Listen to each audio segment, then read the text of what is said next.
All right, we are live. I just got to futz around here with my Amazon one real quick, and then we'll get going. But yeah, we're going to be looking at the Pepper Jobs display here, if my thing works. Huh.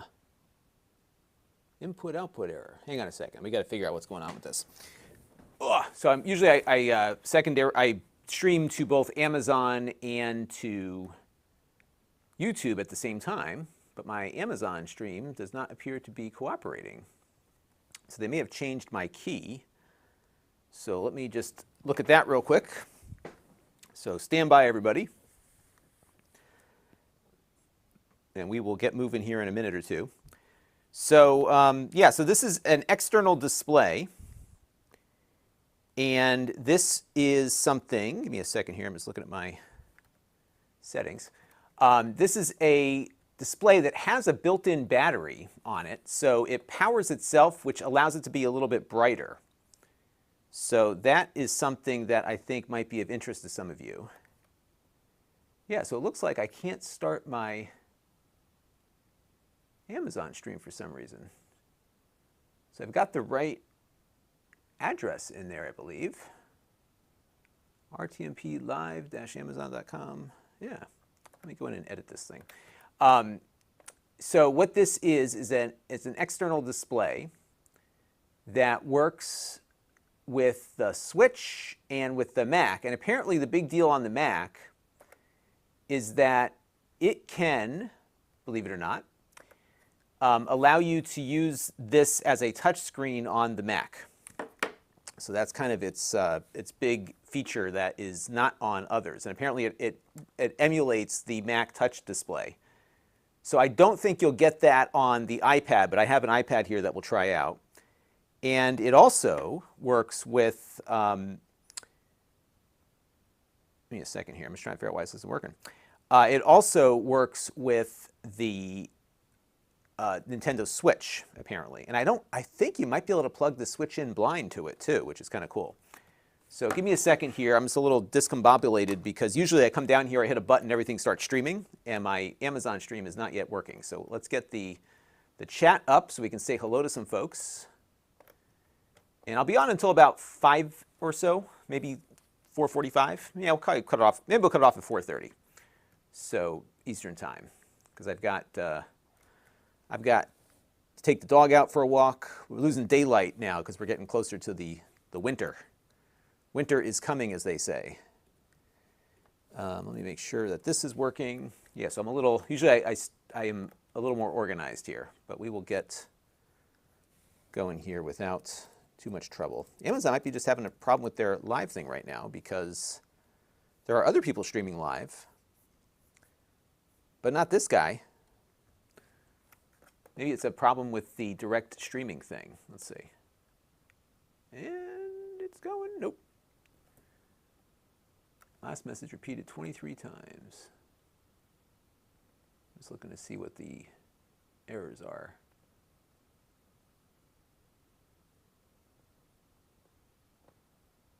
Yes, it's not taking us. Huh. Yeah, my stream key is correct because I'm looking at my stream key here. It looks like it's correct. But we'll get started in a second anyhow.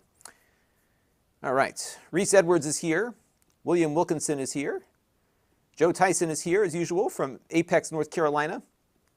Tommy Wang has got this in his Amazon cart. What a bout of timing that is, huh? Christoph Howard is here. Good evening. CM is here. David Langley is here. I am well. Thank you. I would like it if I could come to Phoenix for some. What do you got in Phoenix for me? Hi, Tristan and CF542. Is it like Pepper Potts? I don't know. So Pepper Jobs is actually a neat company. We looked at one of their mini PCs not too long ago. And what's neat about Pepper Jobs, I wonder what's going on with this thing. You know what I might do, everybody? I hate to do this. I don't want to like kill the stream and come back, but usually my Amazon thing just works, and today it is not. Let me try it again here with this on preview. I wonder if they changed how this works. Oh, there it goes. Yep, you know what it was? I wasn't yet in the app, and that's why it didn't work. Okay, so now we can go live. Bear with me one more second here, folks. Sorry about this. All right, now we're on Amazon. 3, 2, 1, and we're on Amazon. Usually Amazon let me, dropped my phone now. Usually Amazon let me transmit in before the app was loaded, but I think that was the problem. So in any event, yeah, the packaging leaves much to be desired, although I think the condition of the packaging is not necessarily their fault. This is a company that makes things that you find they're very common product types, but they make the best version of it. So in this instance, this is a portable display, but it has a built-in battery that apparently will charge the device that's plugged into it. And because it's got its own power source, it's a little brighter than the ones that are USB-C powered. So my understanding is, and sometimes one of the Pepper Jobs guys will come into the chat while we're doing these things. My understanding is that it is not powered by the USB port. So if you don't have a power source attached, it goes off its battery. But that allows it to operate at a higher brightness level. So I think this one is a 300 nit display, which is brighter than the portable displays you typically get that are bus powered because of the limited amount of power that they're able to transmit. Or to, yeah, I guess transmission is the right word. And let me turn on my light here, or my camera. Jai Gatti is here. Crazy D is here. Yeah, they have a remote control that's very nice. Yeah, everything that I've seen of theirs is really cool. So they're good stuff. And Mike is not impressed with the packaging, but maybe that brings the price down. We'll have to see. Hey, Mark, glad you could make it. Thanks for stopping by. Yes, they have a gyro remote. I have that remote too. It's got a keyboard on it. It's like it's super nice. And that's what's nice about these guys is that there's a lot of generic stuff out there that works fine, but what they do is they take what's out there and they make a better version of it. So everything I've looked at of theirs, I have liked. So in the box here, we have a USB Type-C cable, and this will be used to interconnect. Now this is a good sign because we have a full-size HDMI cable, right? You don't often see full-size HDMI ports on here. So we got some power adapters for various portions of the globe. We have a power adapter with a USB-C end to it. This is a 30-watt power supply. And I think that's it in the accessories box here. All right, so we got all this stuff. And then we have the display itself. So the good news is that it is actually well packaged. So the display is suspended with foam here in a way that prevents it from getting damaged. Yeah, you know what I might do with mine actually, now that you mentioned it? I may bring it upstairs because my NVIDIA Shield controller fell off the nightstand one too many times. So I might bring that upstairs because it's nice to have that keyboard integrated to it, isn't it? All right, so let's move all these cables aside here. And what he was very excited about when he was pitching me on this to review, this, by the way, came in free of charge from Pepper Jobs, but they are not paying for consideration here. This is all my own opinion. And they were very excited when they were pitching this about how it works with, the touch portion works with the Mac on this version 3. So here is our quick guide. So it's got an upstream USB port on it also, an OTG port. So you got an audio out jack. You have USB-C power input.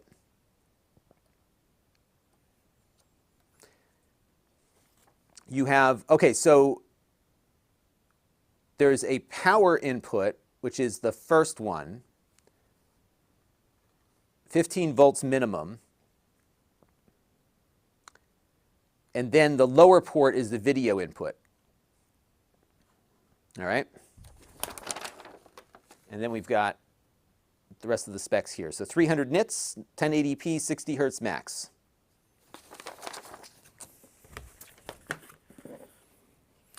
So actually, hey, Chris Allegretta's here. To Chris Allegretta's point, actually, I have seen a lot more of this now from like Dell and Lenovo, and HP. Most of them now are shipping with cardboard replacements for the foam.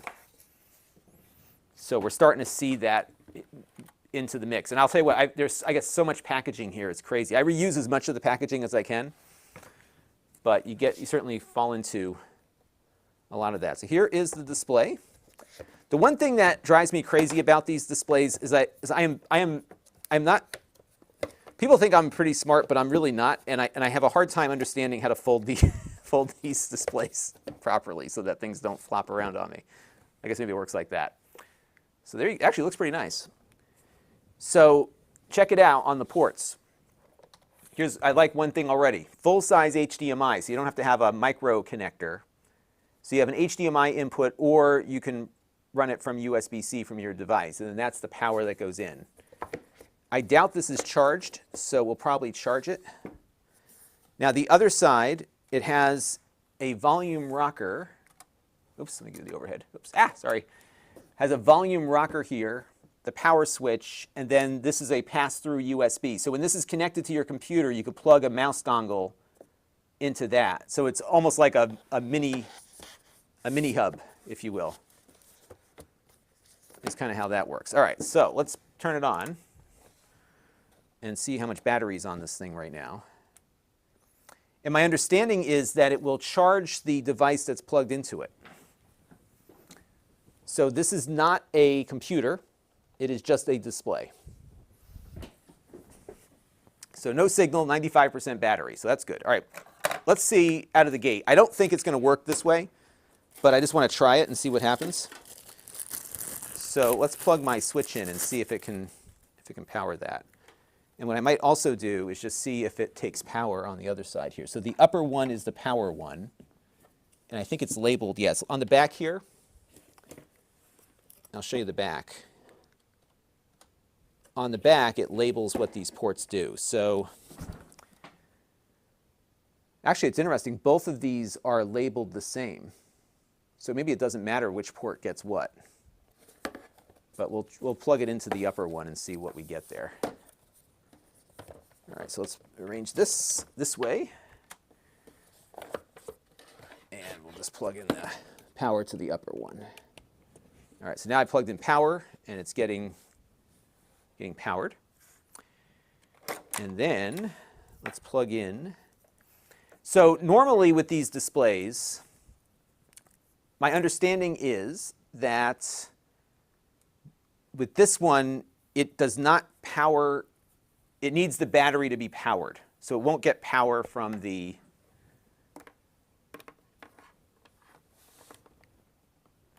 other side. Okay, so let's plug this in here. Oh, say, and Joe Tyson says fold the lid flip in, like this.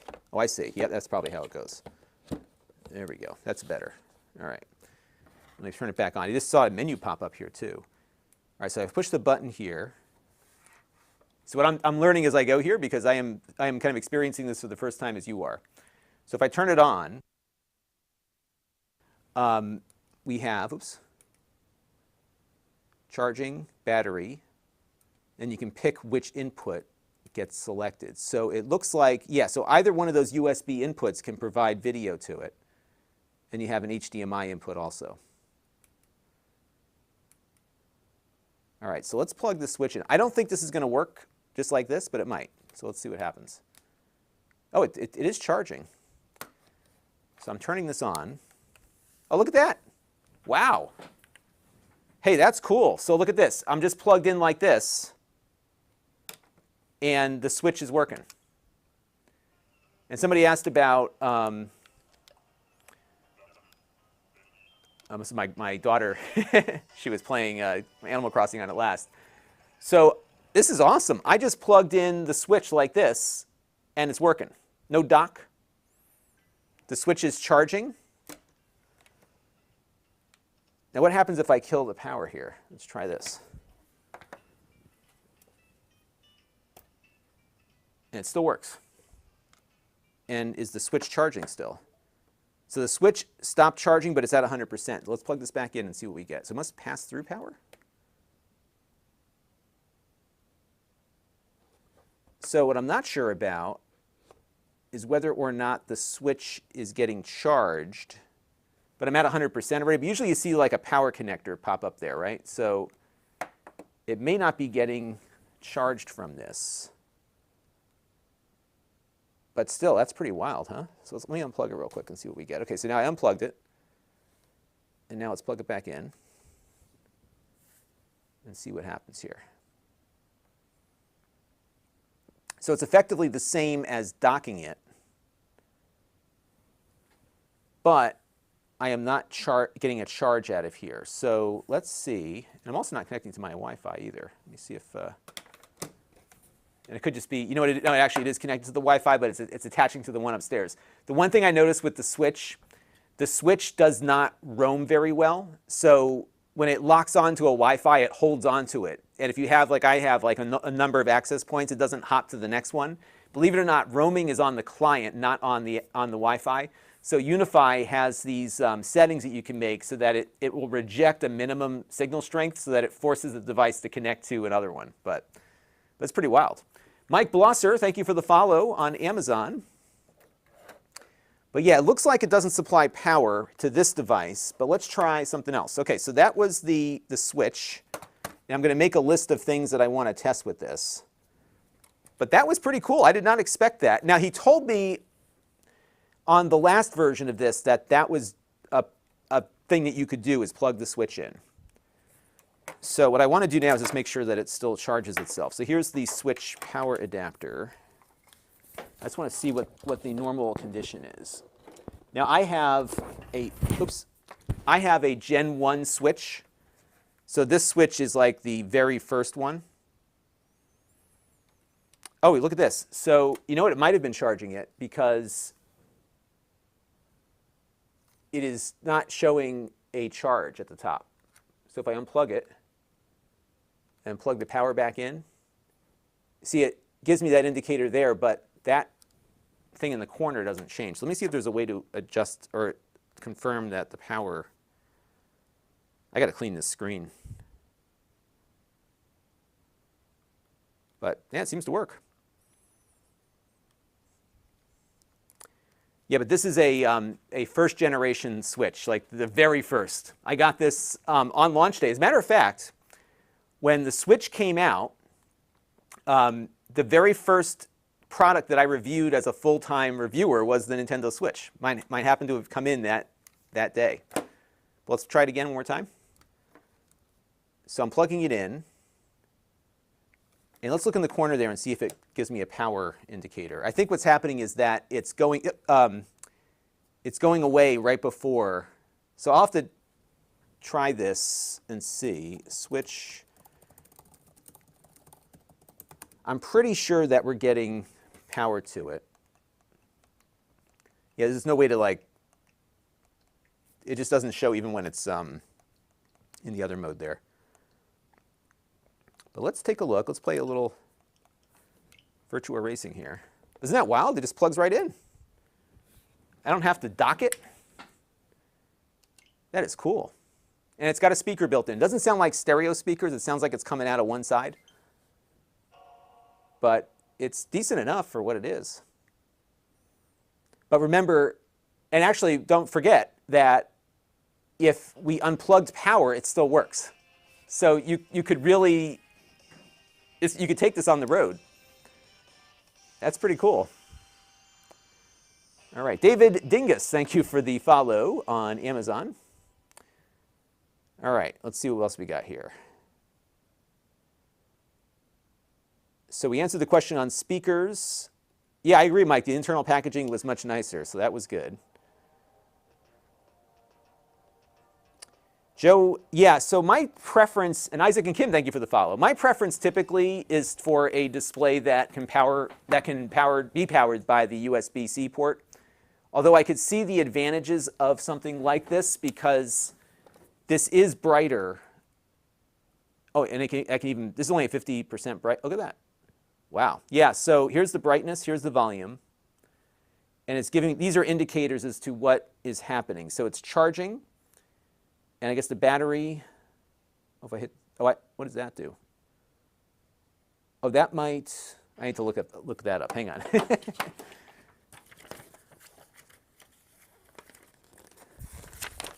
And it also tells you what you're connecting at the bottom there.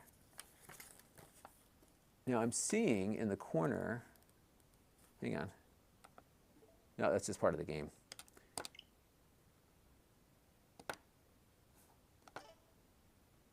It's funny, there's a little like mark up there, but that's not,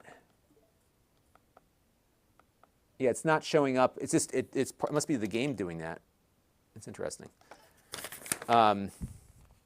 Oh, so here's like a whole list of supported things here. So let's look at that.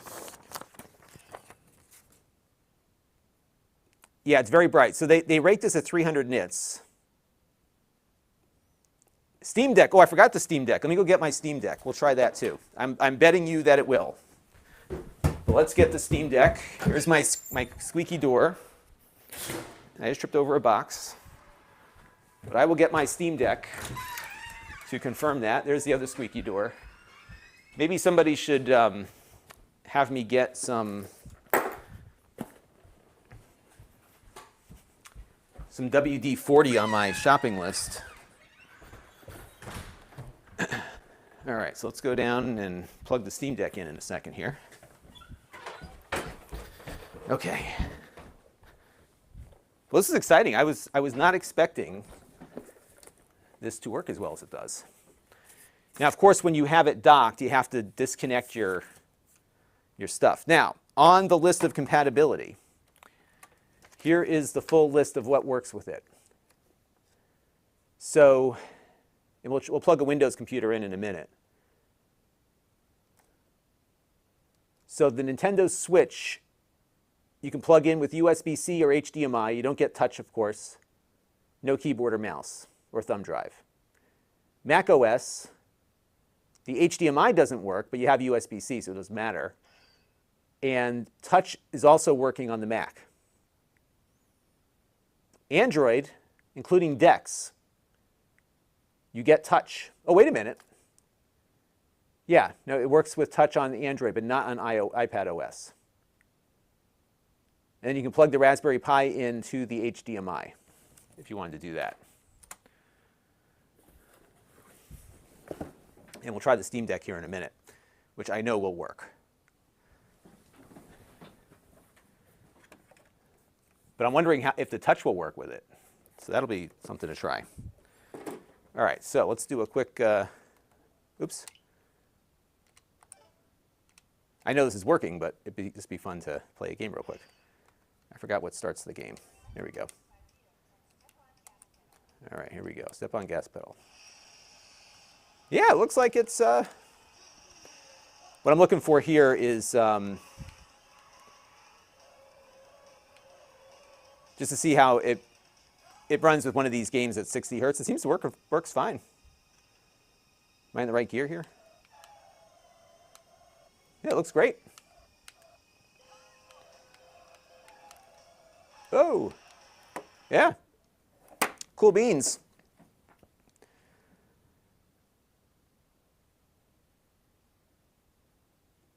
Brightness, I think 300 nits is what I said, right?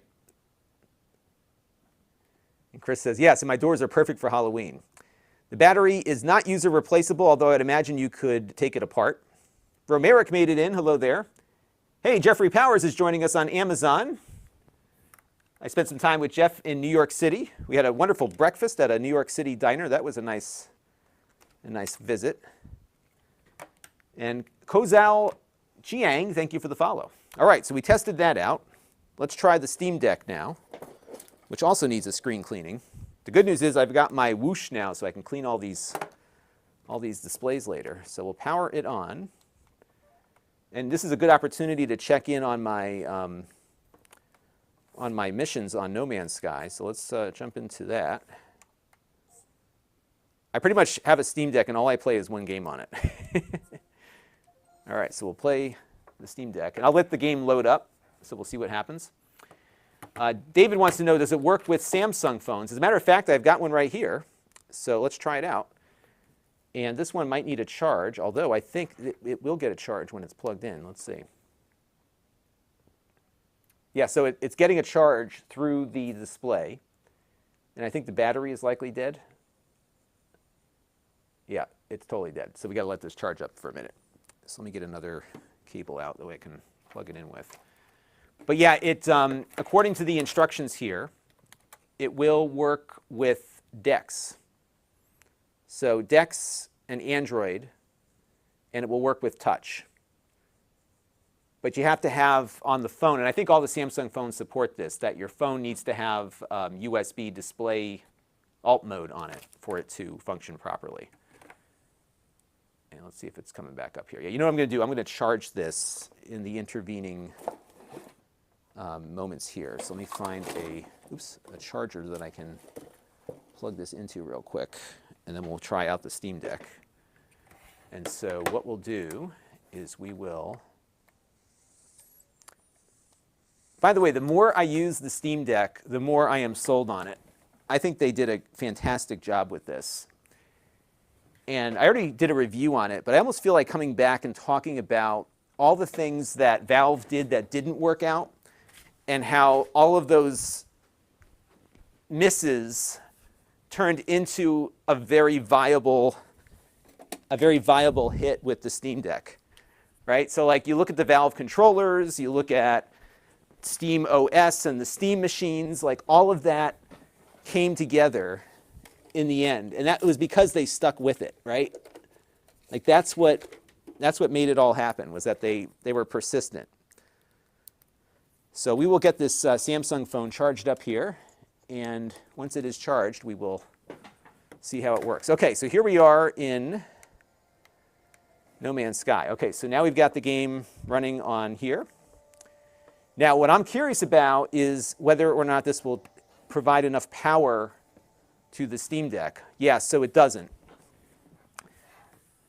So let's make a note of that.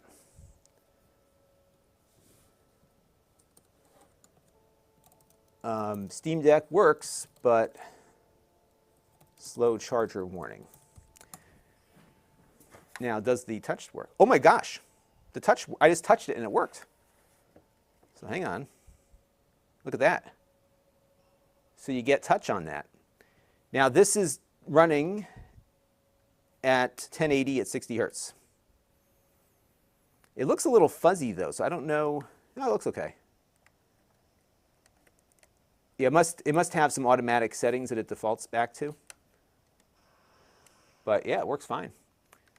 Actually, you know what? It's outputting at 1080p, but the image it's outputting is what the screen here would normally deliver. Let me take a look here and see what it's... Yeah, so it's running it at the 1280 by 800. That's why it looks weird. Okay, so the display, it's like scaling it into that window. But yeah, this looks pretty good. All right, so let's go and check on my fleet. I think my fleet's going to be out for like the next day. But yeah, it seems to work, and the touch works. So this game doesn't support touch directly, but as you saw in the menu here, I can touch the screen. Isn't that cool? And this is not a Windows device. This is a Steam OS device running its own custom version of Linux. Pretty cool. Looks like my ships are still functional. I have a whole fleet that I'm building. I have a fleet, I have bases. And the other night I was just playing, I booted this up on,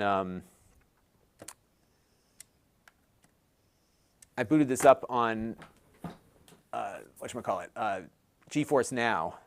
And I spent like, before I knew it was like 2 o'clock in the morning and I'm not sleeping. So I was like, oh, that's not good. But yeah, look at that. It fully replicates the touch functionality. Jeffrey says, if it comes to a monitor at 2 amps, it will most likely charge the external device at 1 amp.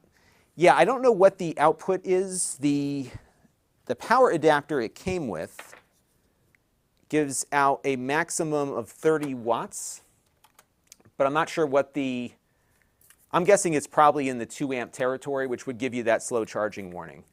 So it is, reporting that it's plugged in, I believe. But I think if you were to really push it, you know, it would draw from the batteries. It's not getting enough from that. Pretty cool. All right, let's see where that Samsung phone is at. So I have it plugged into a faster USB-C charger. So we are at 4%. So we'll boot that up. But what I wanted to try next is my Mac, because the Mac supports, or they say it supports the Mac touch display. And they say that it supports the Mac as a like a fully touch compatible kind of thing, which is unusual because most of the Apple stuff isn't as cooperative. So let me go in and let's close that out real quick. All right, so let's plug the Mac in here. Let me move the switch out of the way. By the end of the week, I have a pile of tech around my chair because I never put anything away. All right, so here's the Mac. And we're going to take the Mac, and we're just going to plug it in. We'll plug it in here. All right, so now what should happen, I'm going to probably be mirroring the display here. Yeah, OK. Oh, look at that. It says it thinks it's got a Magic Trackpad. So it emulates the Magic Trackpad. So if I tap, look at that. Oh, cool. Yeah. It's working. All right, so let's pull up this image here.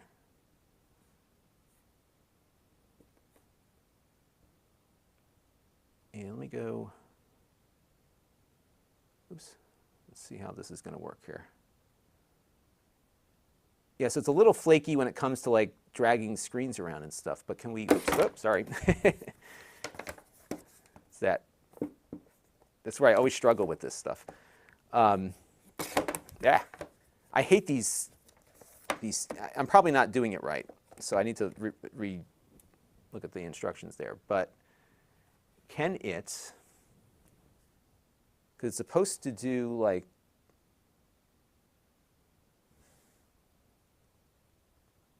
so I'm not able to do that, but let's go in and see.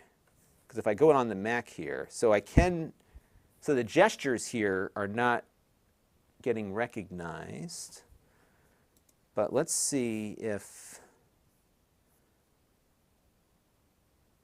let me exit full screen here real quick. But let's see if this supports,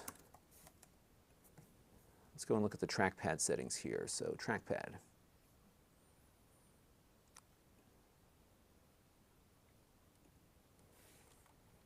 We have to call him on this one because it looks like, so it's sort of zooming, but not really. And he said it supports multi-gestures. But if I move my mouse over with the actual trackpad, you can see that that's working much better. Let's see if oh, see, OK, so that's further apart. So it almost needs like more distance between the fingers to replicate that. Now, if I do the 4 swipe here, so that works. So that gesture works. Oddly, I don't know if see that? It's not giving us a lot there. But if I go over here, you know, same distance, that seems to work better. So let me make a note of that. I'm going to probably call him about that. So let's go to Mac, TouchWorks, pinch to zoom, needs more distance.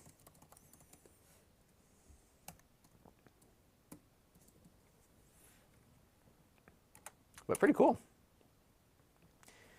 All right, let's take some more questions here. I can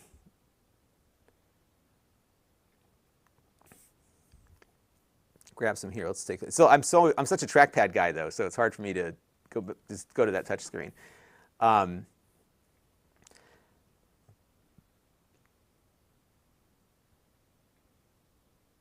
to see if you can use the Steam Deck in dual screen mode. Does it support that? Look at that. There we go. Let's see what else we got here. Like some, I don't know. I don't think the Steam Deck does let you do that, does it? It's got plenty of RAM, so it should be able to do that. Anthony Gwynn, hello there. The Skulls wants to know, do I think AR glasses will be the death of TV? I don't know. I think for personal viewing, maybe, you know, if there's a role there. But as we saw, the fit is really hard, right? So that's sometimes difficult. Connor Powers saying hello to Jeff. So we have a cross-platform hello. And I do need to check my Steam Deck to see if it's up to date. The hertz on this is 60 hertz.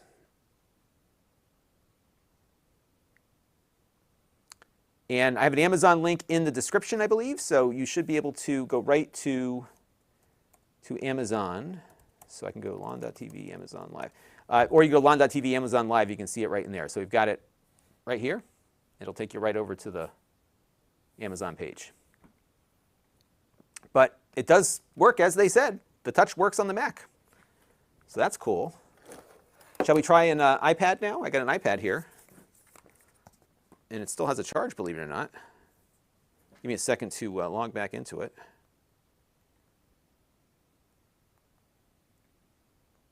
You know what's funny? I was using the iPad mini more than I am now. I'm not sure if I'm going to keep this iPad mini, to be honest.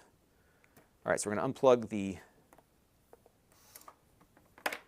Mac here. And now let's plug in the iPad. And let's see what happens. Here we go. Well, that's interesting. It didn't pick it up right away. So I'm getting a charge now. Oh, there it goes. There we go.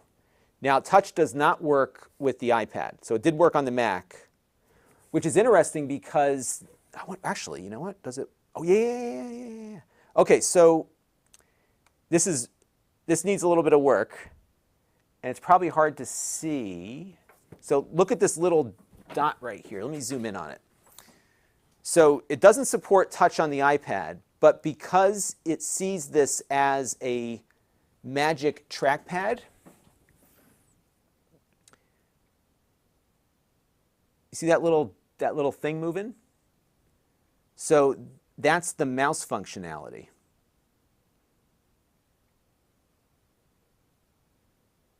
It just doesn't move in the direction. Yeah, it's not really reading it correctly. But it is kind of following my finger around a little bit. You see it? And it stops when I take my finger off of it.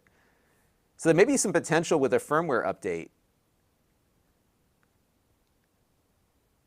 Let's see if I go, oh, look at that. So there is some touch functionality coming through on this. But I don't think it's going to, give me a second, let me pull up something like a photo or something here. So let's pull up, all right, so let's pull up this picture of my baseball cards here. So on a Magic trackpad, normally you could do that. So that I could, yeah, so it's not, I would not say that the touch functionality works with the iPad, is what I would say, which is not something they say works. But there's a little more functionality than I thought there would be otherwise. Now, if I take out, where's my keyboard?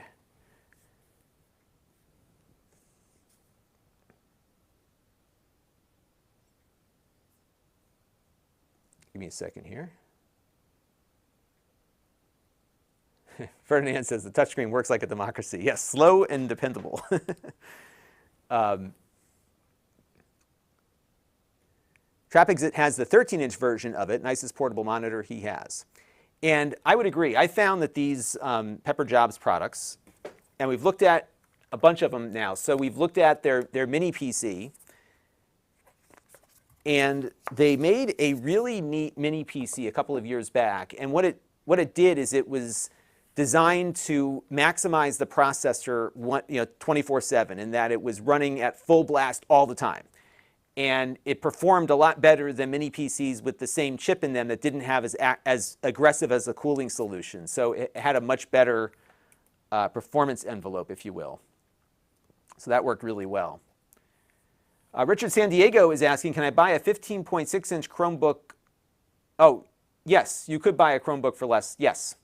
And I think that's an important point to bring up, that you could buy a Chromebook for a lot less money. However, I think their market for this are people that want an external display that's portable. And I have found many uses for portable displays like this one. All right, so now let's plug in. Oops. I got the phone booted up here, so let me log into that real quick.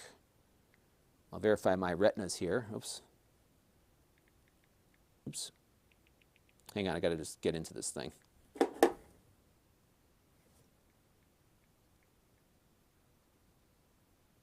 There we go, starting phone. I have a very short cable on it right now, so I just need to charge it up here real quick. And what we'll do is we'll reactivate DeX on this. Oh, you know what I'll do too? Let me find my keyboard. So I have a one of these Lenovo keyboard trackpad thingies. Let me go plug that in real quick, and we will see how that works. But I'll tell you what, everybody, it's quite unusual for us to take a product out of a box and have it just work on the first shot. Especially as well as this one's been working.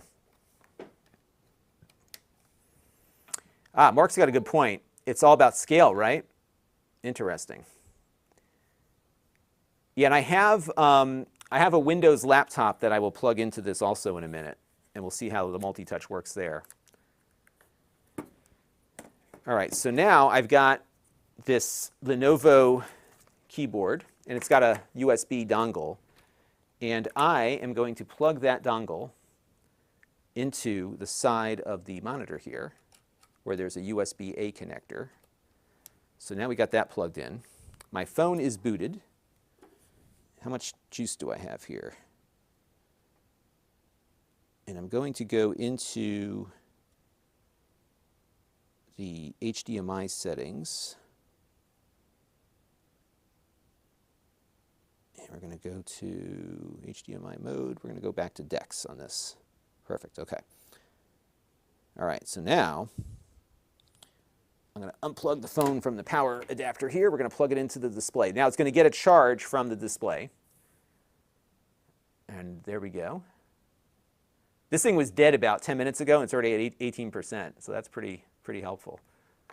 And boom, Samsung DeX, just by plugging in. And check it out, my mouse is working. This is an older version of Samsung DeX. This is an older Samsung phone, but pretty neat. Like, I'm able to, and can I type up here? Yeah. And that's with the keyboard plugged into the dongle. So that's an OTG, and we're able to get DeX up and running on here. Heathen, thank you for the follow on Amazon. So let's make a note to make sure we do Samsung DeX, iPad. I'm just making a note of all the different things I want to demo on it when I do the review. All right, let's see what else we got here.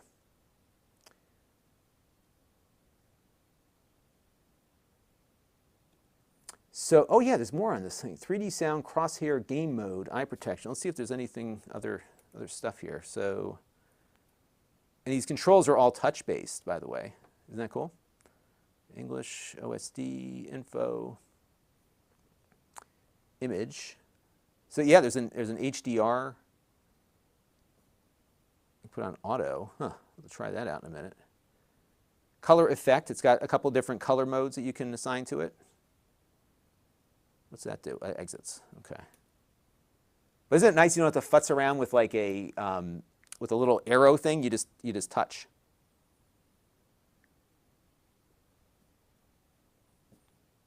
That's cool. And you can adjust the contrast and color and everything else here. All right, I want to go back to where it was. I don't want to mess around with. I like to leave things like at their default. It's just my thing. It's auto HDR. Oh, so now it's actually renegotiating. So by default, HDR is off. It is wireless in the sense that, so it's not wireless from the device to the display, but it has a battery built in, so you can run it off its battery.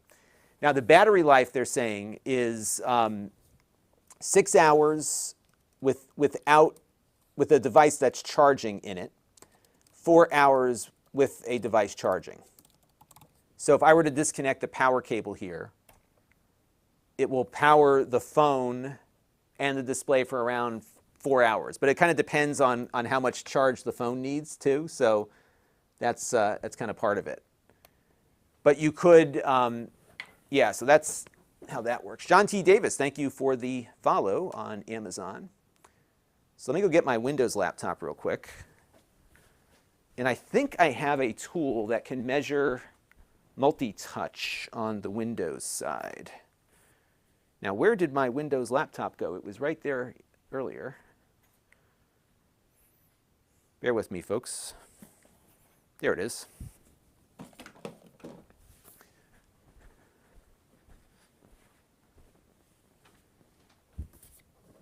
Now, this is an area where you're going to want to plug the laptop, and I think the same is true probably of the Mac that we had before, is you probably want to independently have your computers powered, because it's not going to provide enough power to the computer to fully juice it up.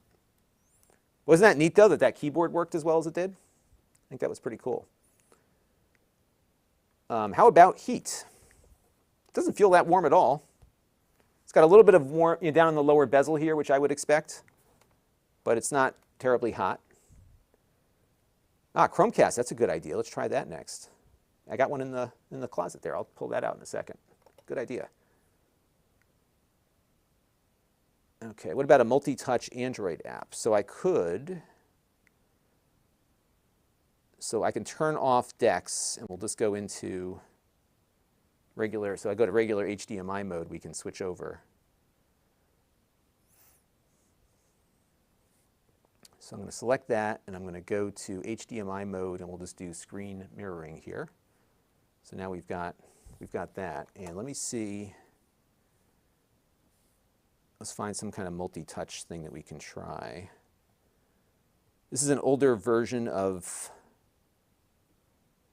I'm just looking on here to see if I've got something that I could multi-touch with. Let's pull up Google Photos.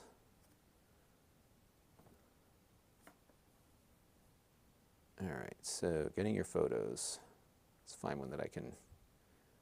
Here we go. This is from 3 years ago, this photo.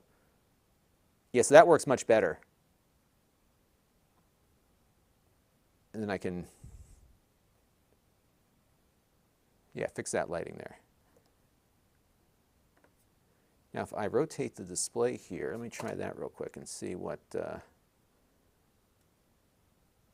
see, rotation, smart view.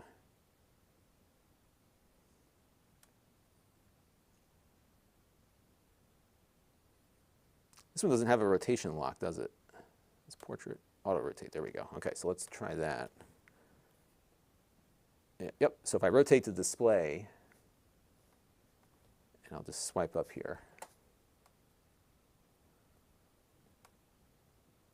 Yeah, so I will say the Android touch experience here is pretty good. That's pretty decent. Not bad at all. All right, so, oh, you know what we can try next? Check this out. We're going to try something really fun here. Okay, so that's that. And Focosmock, hey, glad I could be of help. Yeah, so this is the new version 3 one, and I guess what they've added in this version is the Mac Touch emulation is what they added to this one. Now let me power this Windows laptop up here real quick. Hopefully I've got a charge on it. If not, I got to go find the power adapter.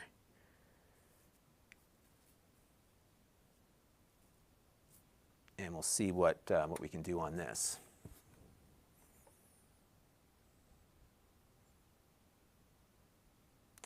So the brightness, how low can you make the brightness? That's a good question too. So for that, we can go here and go to, so it looks like I need to have something plugged in to get those settings up, it looks like. Let's see. Okay, I got plenty of juice on the laptop here. Now I have an app, and I can't remember what it's called, but I had some app that allowed me to measure the number of touch points on a Windows display. So let me pull that up here real quick. Yeah, my only issue is I'm struggling with the stand, but I'm pretty certain I don't have it set up properly because I hate having to fold things, and I'm never good at folding things. So maybe that's the way it's supposed to go. Okay, so let me remind me in 3 days. All right, so now let me see if I can find that app that I was thinking of. Oh, look at that. They changed the Windows thing again. So they've put the search thing back into the Windows taskbar, in case you're wondering. All right, so let's go to the store. I'm pretty sure there was a multi-touch tester that I had.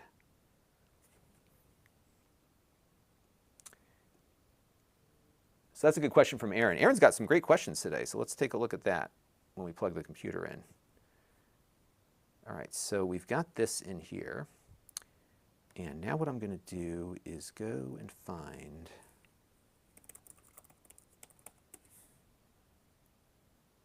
I could have sworn I had an app that did this.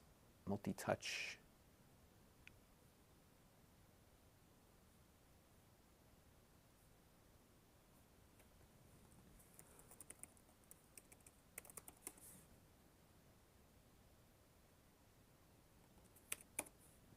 I'm just looking for something here real quick. There's a love test, but not a multi. Where did I had this app? It would tell me, like, it would actually measure the number of touch points if you touch the screen.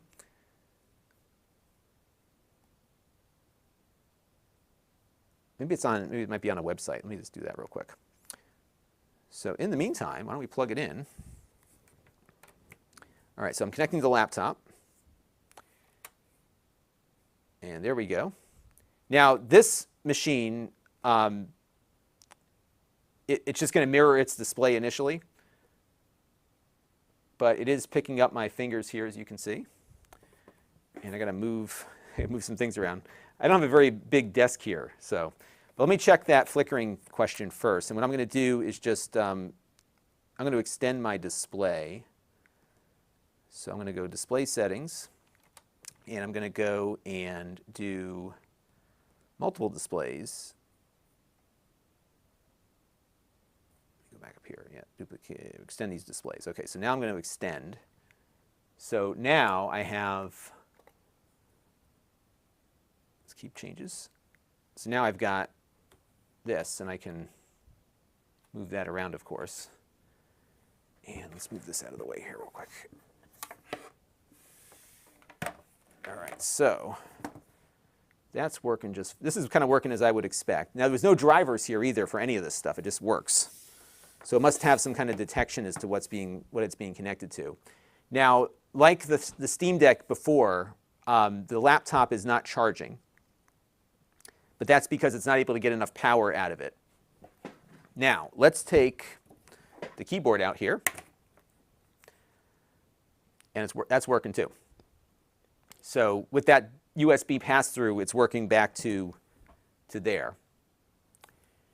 And to answer our connoisseur's question on flickering, so this is as low as it goes. Yeah, that's as low as it goes. And let me turn it up a little bit. But I'm not seeing any flickering at the lower brightness settings here. It looks pretty consistent.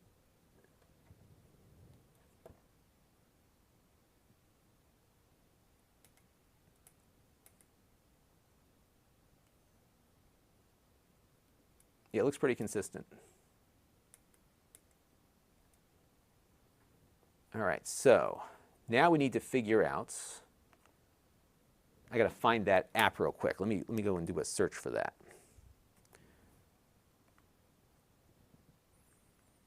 But yeah, it seems like a pretty good little laptop. So Windows Touchscreen Tester. Windows Touch Test. Well, that seems like a good. And we're back. And we're back. So if you're on YouTube, we sometimes lose our connection after an hour. So at 55 minutes, YouTube usually dumps me out, and then it comes back in. All right, so we need to go to the Windows Store and find, oh, what was the name of that app now? Shoot, hang on.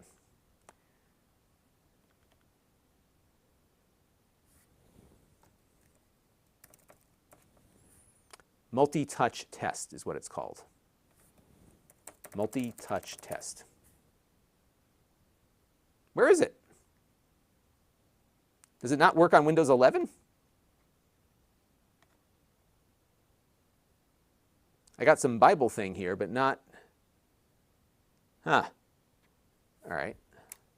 Let's go back to the web page here. Multi-touch test.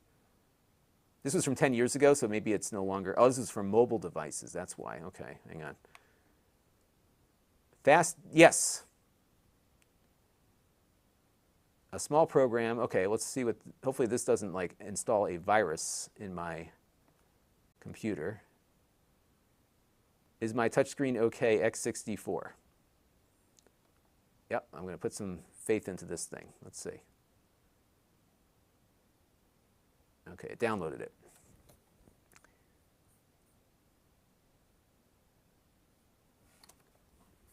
All right, so let's go back over here. Yeah, this seems to be, to me, like these guys have been very consistent in everything that I've looked at of theirs. They find, like, here's their, like, what I understand their strategy to be is they go out and find very common products in the marketplace, and then they make the best version of it. So it looks like our spammers have found us. Let me get rid of them. Tinder is gone. Raspberry Pi will work with this, yes, because it has an HDMI input on it. So you probably want to power the Pi separately, but it will work. All right, so now I got the app running, but it's running on the wrong display. So let me go, let's go back and mirror the displays this way. Hang on a second.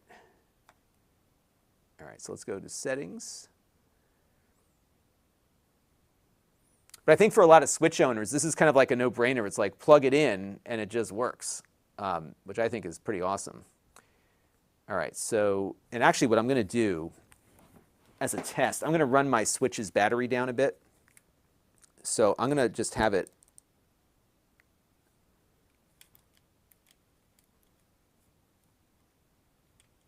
It wants me to have a different thing here again. I'm going to have my Switch just kind of running here for a few minutes just to get the battery to run down, and then we'll see if it charges it at all. All right, so as that's going, I'm trying to multitask here. I'm going to go in and mirror these displays, and I'm going to run this at 1080p so I get the full resolution.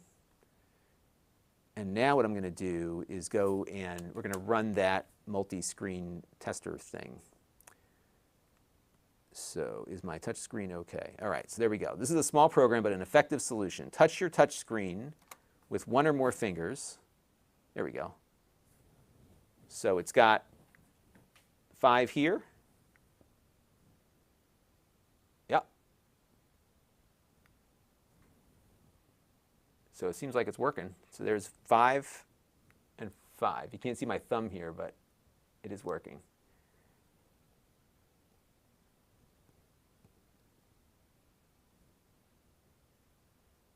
So that seems to work.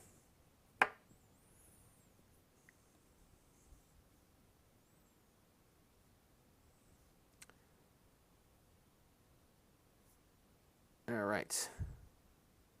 Yeah, I know, Chris Allegretta. The second one of the mods runs away is when everything goes haywire, right? Could I use my nose for the 11th? That's a good question. Let's see. How many, does it support more than that? If I had like a hot dog or something, I guess I could. Here, we'll try the nose. Oh. Does not work. It looks like it's 10. I guess I could have tried a toe or something too, right? So that works. So on the Windows side, then we want to run that little tester application for the full review, right? Windows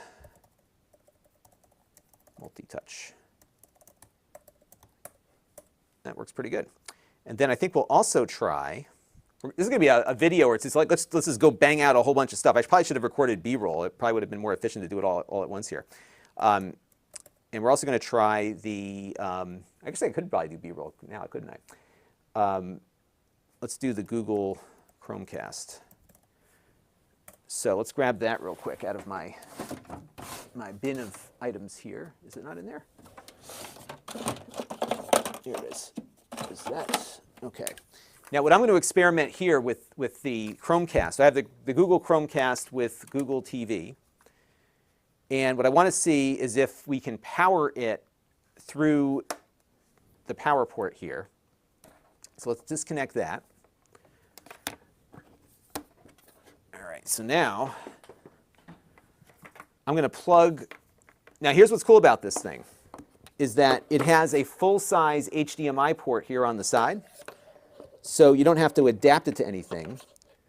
So I can plug this in directly. And then I'm going to power it from that. So now I can get this up. And this would work if we unplugged the power from it too.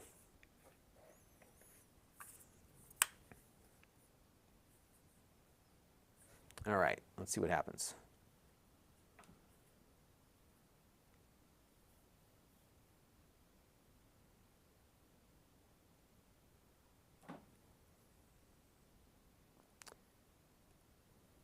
Yeah, the speakers are pretty good.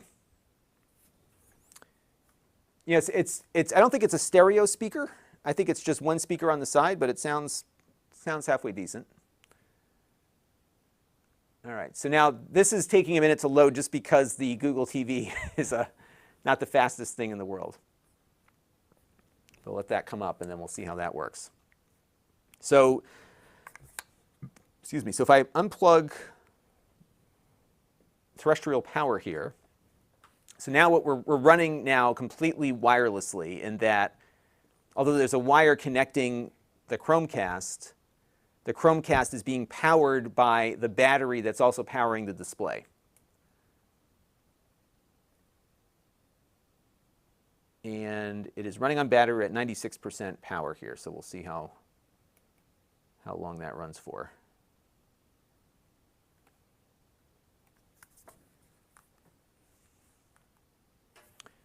So this Chromecast is probably updating because I haven't turned this one on in a while. Yeah, system update paused, of course. All right, so let's. I love Stargate SG-1.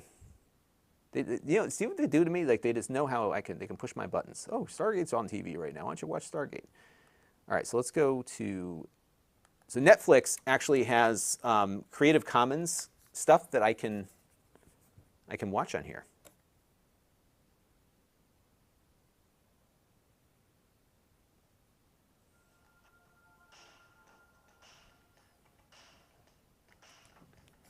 All right, so I have to sign in again, apparently. So let me do that. So there is a speaker on this side. Oh, actually, no, I'm sorry, there is stereo. Yep. It just sounded a little louder because it was closer to me here, but there's a speaker on both sides here, and it sounds pretty good. All right, so let me sign into Netflix real quick here, and we'll pull up one of those. Oh, great. But I have a touch screen. Oh, wait a second. Oh, that's a good question. Does the touch screen... Yeah, so the touch screen doesn't work on Android TV, in case you're curious. And another thing that doesn't seem to work... Oh, I got to switch it into Android mode. Hang on. Will my keyboard work is the question. This doesn't seem to be working. So I have it on Android mode. I have it... Let's flip it off and on again here. So usually this supports a USB pass-through, but it doesn't seem to be working right this second.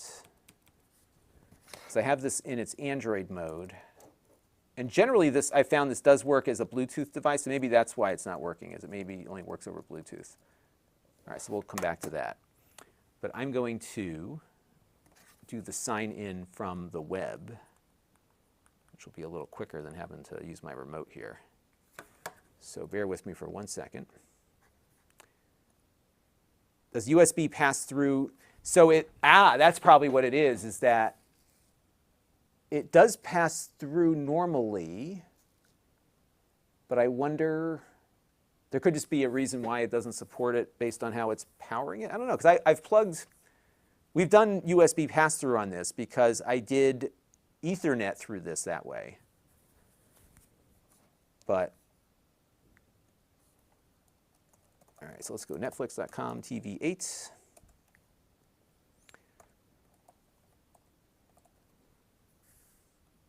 I don't even want to know how many devices I have registered to Netflix.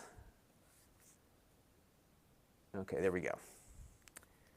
So I'm going to jump back in here.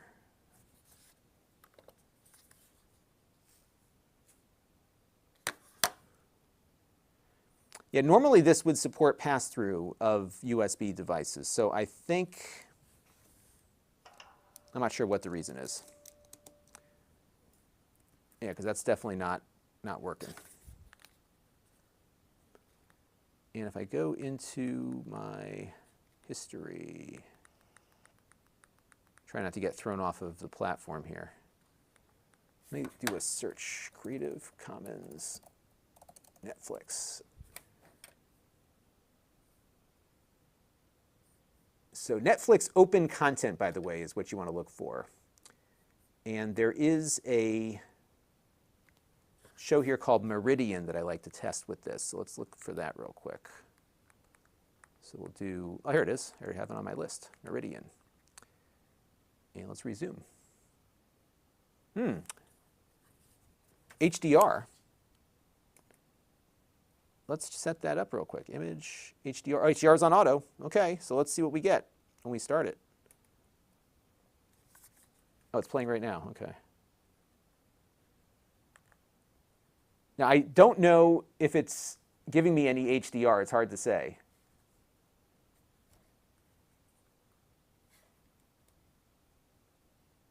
That's the brightness. Oh, I see. Okay, so there we go, volume. I'm not getting any audio out of this. But it's definitely switching modes, because when I dropped into this,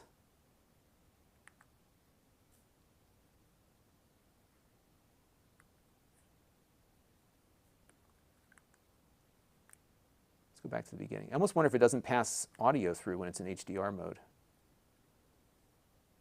Let's see.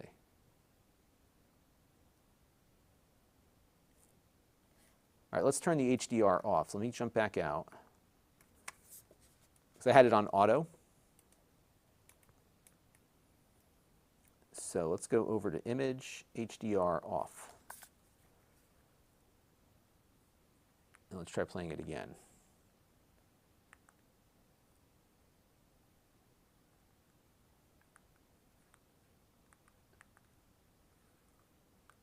Yes, it looks like it's not getting any audio out of it. So let me try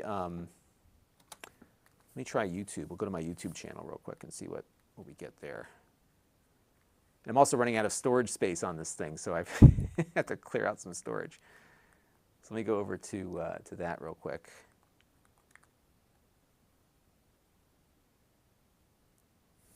But I'm impressed with this thing so far. It's working pretty well.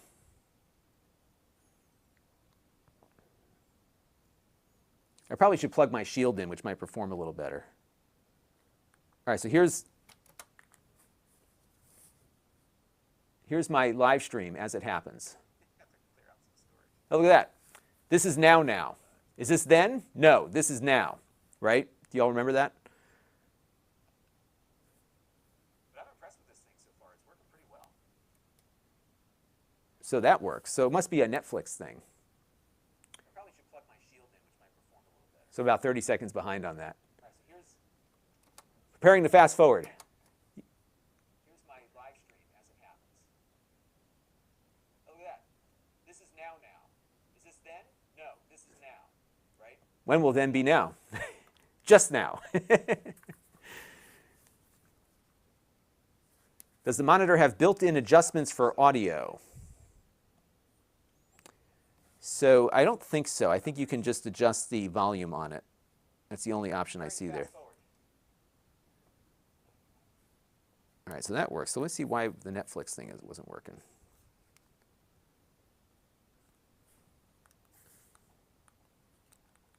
Yes, I'm definitely hearing it.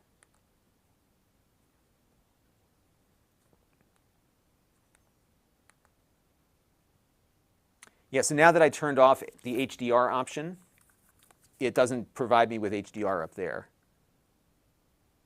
Maybe there's no audio on this at all? I'm pretty sure it was making audio before. Yeah, there's dialogue. All right, you know what I'm going to do? I'm going to take this off screen for a second. I'm just going to play like Cobra Kai or something that has... I wonder if there's like a systemic issue here. Because YouTube audio worked fine, right? This is the only thing so far that hasn't worked. So they have a standard definition version. So let's play that back here and see if that one gives us audio. That one doesn't play any audio either.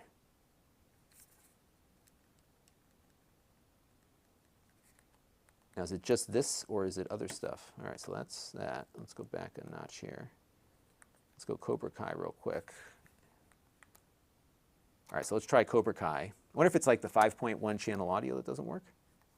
Yeah, so I'm not getting any sound out of Netflix. All right, let me kill the app. It could be like an update thing too. And it could be that we're out of space on this thing, so that might be contributing to the issue as well.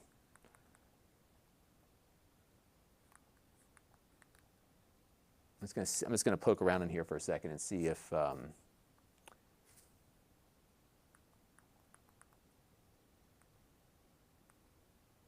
me force stop on Netflix and redo it and see if that makes it work. And I'm just going to free up some space on here too, so I'm going to get rid of Crossy Road. A couple of games and stuff that I'm not playing on here. Get rid of that. I'll get rid of DS File. They don't have a lot of storage on these things, and me being a power user of... So we'll keep Disney Plus. Oh yeah, so and I had done some other stuff here too. It's like I had tried out the MLAB. Yeah, I'm gonna play around with a few things here. Grayson Petty, thank you for the super chat. I currently have a UPerfect 15.6-inch 4K OLED monitor. The blacks are perfect. I thought these guys had a OLED also. I can't remember. Somebody had reached out to me on an OLED portable. But yeah, OLED would certainly look nice. This one is not an OLED, I don't think. Yeah, I think it's an IPS display.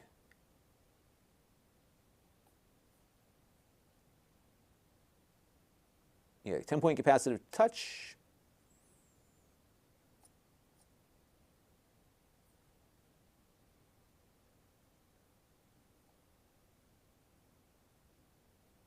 But yeah, it seems to be it's working with a lot of stuff.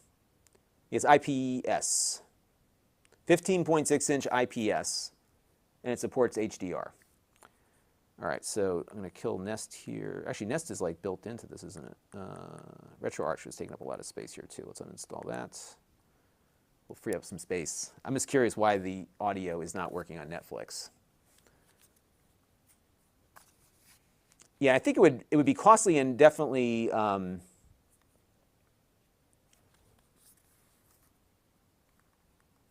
so if you want to see the price, go click on the Amazon link. You can see there's like a whole line of these that you can get through that link, which is in the description. And you can actually watch this live on Amazon at the same time. And while you're there, why don't you follow me? Okay, so we're going to hit the home button here. And now it's like frozen up on me. The one thing with these less expensive dongles is they freeze up all the time.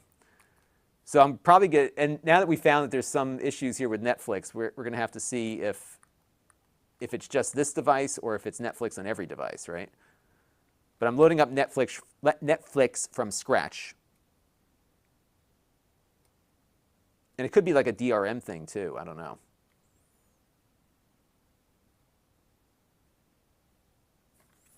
Yeah, that's the one thing, Grayson. I would say that OLED ruins you for everything else. When I got my OLED TV upstairs, every TV I looked at after that, I was like, oh man, these are not, I can't even, right? All right, so let's search. So you heard it ding. It did the Netflix ding.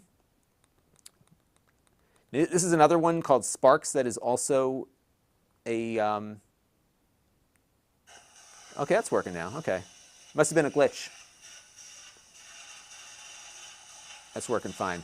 Now, this video, Sparks, is another one of these Creative Commons Netflix things. So if you are a content creator and you search for Netflix open content, you can use that content in your YouTube video if you properly attribute it. And that's really helpful because if you are testing TV boxes like I do, like you have that ability to do that. All right, so let me go over back to the apps here. I'm just going to kill Netflix one more time because I want to see if the audio issue was related to the HDR setting. So I have killed that. Blimey wants to know, has my Chromecast with Google TV updated to Android 12? I don't know what version I'm on with this. I don't think it has updated yet because I haven't plugged it in a while. This is on Android 10. Yeah, so we are on Android 10. Let me see if there is a system update available. I'm not going to run it this second, but let's see what. Yeah, so it looks like the update to 12 is available now for it. So I will probably try that next. But let me just go over to Image, HDR, Auto. And that might be necessary to get, that could be why our audio isn't working. But let's try Netflix here real quick.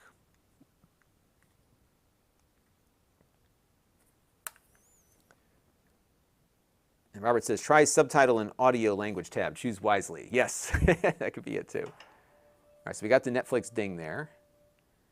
And let's go back to my search here. And again, open content for Netflix, and you can find some of these things. All right, so now you can see we've got the HDR up there. Oh, it's working now. And I'll say that I don't see a huge difference with HDR. You know, it looks like it supports it, but I don't know if the color, yeah, it's kind of muted. But to the point I was making with Grayson earlier, like I am ruined by an OLED option here. But yeah, there's all sorts of these little like free Easter eggs or Creative Commons Easter eggs kind of hiding inside of Netflix. And Blimey also correctly points out that they have the frame rate switching also. Actually, that's a good question too. So this is at 60 hertz. That's a good, yeah, I'll probably do the update and see if it supports 24p. Yeah, I don't see a huge benefit to the HDR image quality on here, so it might just be that it's got its own little tone mapper built in. It doesn't look all that much better. But let me do an update. You let that update run on there. Because I got to run in about 10 minutes. But this has been very successful. I'm very pleased with this. So on my list of things to demonstrate, the Google Chromecast, we'll update that to, and we'll see if it supports the frame rate switching. We got the Steam Deck, the Switch. Now, if you're tuning in late, the Switch works just by plugging it in. It's pretty crazy. So let me see. Yeah, I'm going to just unplug this now before I update it. And I'll update this tonight. I think if I just plug it in, it'll update itself. But check it out.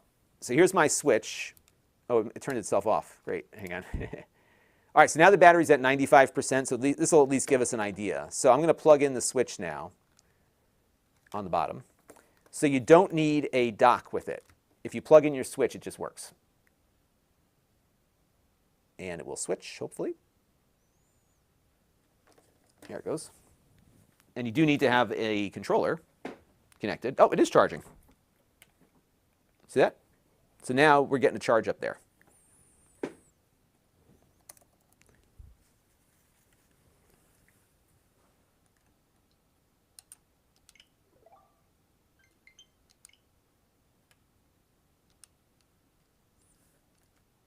Oops.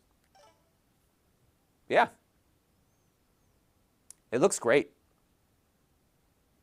You're getting that full 60p out of it. But yeah, it looks like it's charging. If you go up there, you can see the little green thing is charging. I don't know how, it looks like it's probably charging at like a 2 amp voltage. I'll have to check the instruction sheet here if they have specs on that.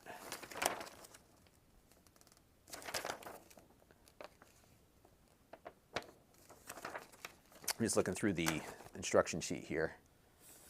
But as you can see, there's no dock here. This is just plugged right in. And actually, the display is currently running without power. So it's running off of its internal battery. And we're at 89%. So obviously, it's drawing some power out of the thing. And the display is at its full brightness also. 700:1 contrast ratio. Gamut is 72% of NTSC. 14 millisecond response rate.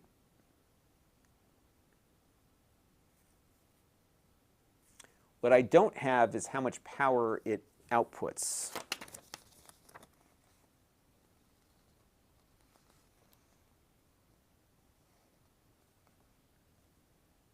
I'm just looking through here to see what it outputs. My guess is you're not getting a ton of power. If we got it, we got the thing complaining when we plugged in. So I'll see if I can get some more specs on that. But by and large, though, this feels like a real winner to me. Like I think it's a nice display. I would say the only knock against it is that if you wanted a display that's powered by your laptop, you're out of luck, because the power, it will not draw power from the device that's connected. So for interfaces, it has 2 USB-C and a full-size HDMI.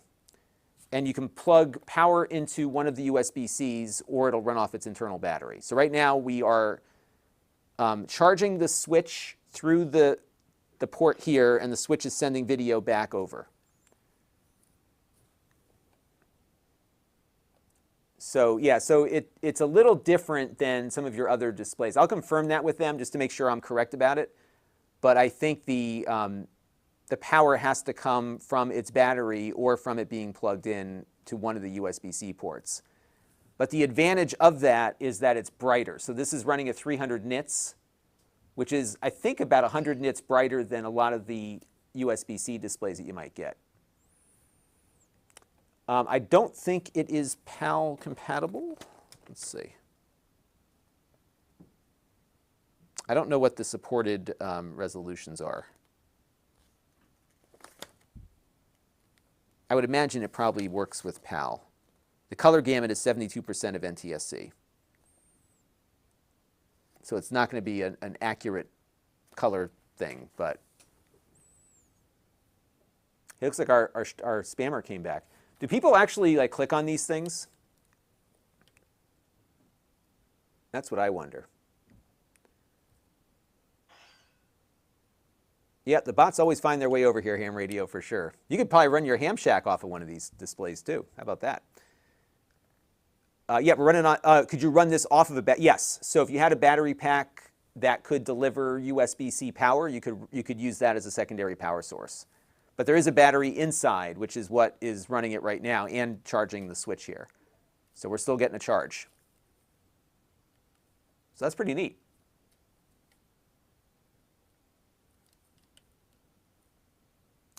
Our friend from Amazon, formerly known as Meatface, wants to know, can it be used in space? Yes, it can, provided the batteries are allowed on the, in the spaceship. But yeah, it seems to work just well. Yeah, I think it would work well with the Pi. I don't know if it's going to provide enough power for the. I should try my Pi 400 on it too. Do I have a 400? No, I have the regular, whatever it is. Because there's that orange Pi 400. I'm getting confused now. But you do have a full-size HDMI on the other side of the display here. So that would work. Yeah, good stuff. All right. Well, I have to depart now, but I think we got a lot done here, and I'm going to shoot the video of this in the morning. I'm just going to get some questions answered by my contact over there to make sure I understand all of how it works. But it seems like it's holding up pretty well. Yeah, we're at 84% battery right now. But it's nice and clear. Yes, that's the right. Yes, I have one of those upstairs. I should probably try that and see if it works. My guess is on the Raspberry Pi is that you might get power warnings because I don't know how much it sends out. Let me check with him on that and see what we've got here. Richard Conley, thank you for the follow. But I love the fact that the switch just plugs in. I think that's great. So let's do a quick search here. And when did he send this to me? I've had this for a couple weeks now. I got it back in September, so about a month ago. That's right, because they were waiting for it to show up on Amazon. So this looks as though, yeah, so you can buy this right now, $329. Let me email him and just ask him. I'm doing a live stream right now with it. A couple of quick questions. One, how much power from the display to the device? Curious how the Raspberry Pis might work.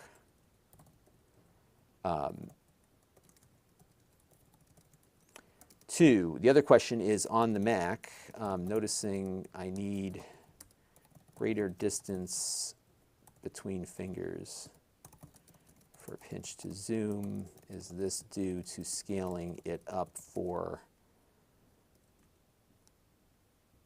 to emulating a smaller surface area?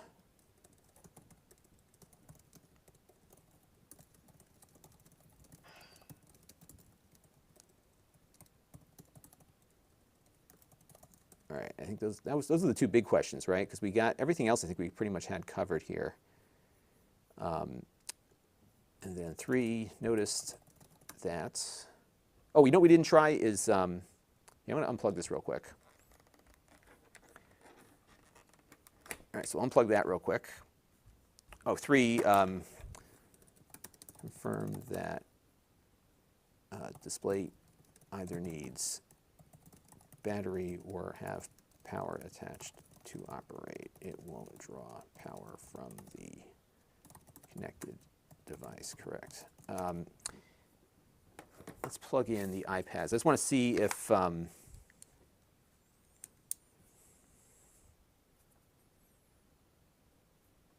the mouse functionality works with my keyboard dongle attached here. So let's plug this back in. All right, so now I've got my iPad attached. And the iPad is charging. And I have my keyboard and mouse attached here. And I'll switch it back to that mode. So it looks as though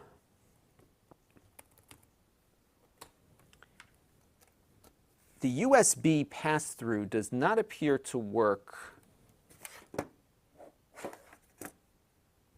Let's try the phone again. Does not appear to work on the OTG, does not appear to work on the iPad. And per the specs, I believe that might be the case here. So let's take a look at that real quick. So per the specs, OTG, it says, oh, it does say it should work. All right, so maybe something, I wonder if my keyboard is dying here. Let's see. Because that's connected. I bet you the battery died on the keyboard. All right, so let's plug the, you know, when you have so many things in life that have to be charged, it's like impossible to keep track of everything.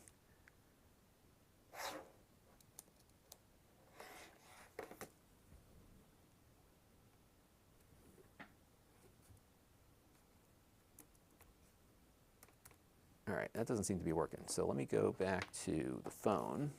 Where did my phone go? Here it is. So let's plug the phone back in. And this is working with Samsung DeX just fine.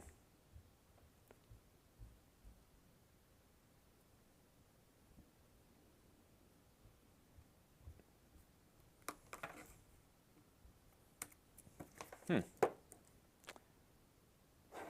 know, it's strange. Yeah, nothing's working with this now. So I wonder if, because it is the right dongle. Let's go back into DeX here and see. It could be that this keyboard needs to be charged a little bit more.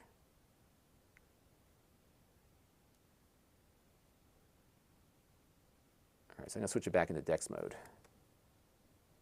and see what we get here. You know, that's a good question. I don't think it will. I'll have to check with him on that. I'm pretty sure they've got that ironed out. I have one of the original switches that's probably vulnerable to that more than any others, but I will ask him that. I'm the Brown. No, this one came in from the manufacturer. This was a review unit. Okay. Yeah, I'm still kicking around here. Yeah, so you know what? I bet you, because that USB functionality stopped working. I think this was working before, too, when we were on earlier. So I wonder if this keyboard needs a charge.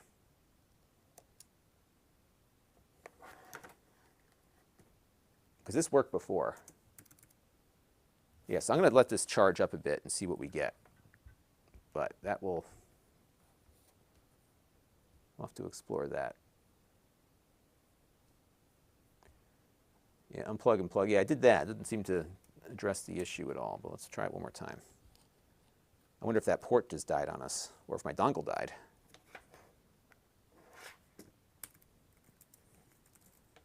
Yeah, because this was definitely working before. I'm in Android mode.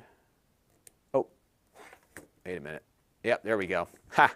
I had the wrong switch. I flicked the wrong switch on the back. That's what did it. So that is working. So let's go back now to the iPad, and let's see if the mouse works on that. So here comes the iPad. Yeah, now it's working. So you can see my mouse. So there's a switch here to switch between Bluetooth and the other mode. So that's what happened, but that's working fine. So that pass-through works across everything. Yeah, you can charge the devices overnight, get them all, get them all juiced up for tomorrow, Grayson. That's right. So pretty cool. But yeah, this came from Pepper Jobs, and they've sent us some other things in the past also. But I've been very impressed with their stuff, because generally I have found them all to be a little better than the generics, right? Like it looks like the generics, but they tend to perform better. So this was pretty cool. So I would imagine now that I have everything set right that this thing would probably work better. All right, so I need to run, but I want to thank you all for tuning in. This was a great stream because this thing actually worked. So I think I've got enough here to do my video later tomorrow. So be on the lookout for the full review, and we'll go from there. All right, everybody. Thanks for tuning in. I want to thank everyone who followed me on Amazon for your follows. Much appreciated. And if you are not following me on Amazon, definitely do it, because I pop up like this all the time. We get these things in, we take them out of the box, we test them. So what I do is I kind of just do my thing live. So you can see what I am putting together as we work on things. And it actually is a great way to do what I do, because I get a lot of great feedback from viewers while we're setting these things up. So that is what we do there. So I'm going to be charging, actually I'm going to power this thing on and let it update to the new version. Maybe I'll do that before I close out my stuff here. And yeah, so that's it. But pretty neat display here, and I think it's going to work out pretty well. So be on the lookout for the full review of this coming up very, very soon. Oh, LG wants to know, can you turn it? I don't know if it does, I don't think it's got a thing in it to adjust the orientation. Yeah, Tate mode would be awesome, wouldn't it? I will ask him that question. Let me ask him that, if it can be rotated. That's a good question, so I'll add that to my list of questions for him. All right. Very good, everybody. So I will catch you all on the next stream, and thank you for watching. And be sure to set those notification bells, because I come on live all the time. So there you go. All right, I got to run. But thank you all for tuning in, and enjoy. I'll see you soon. Bye-bye.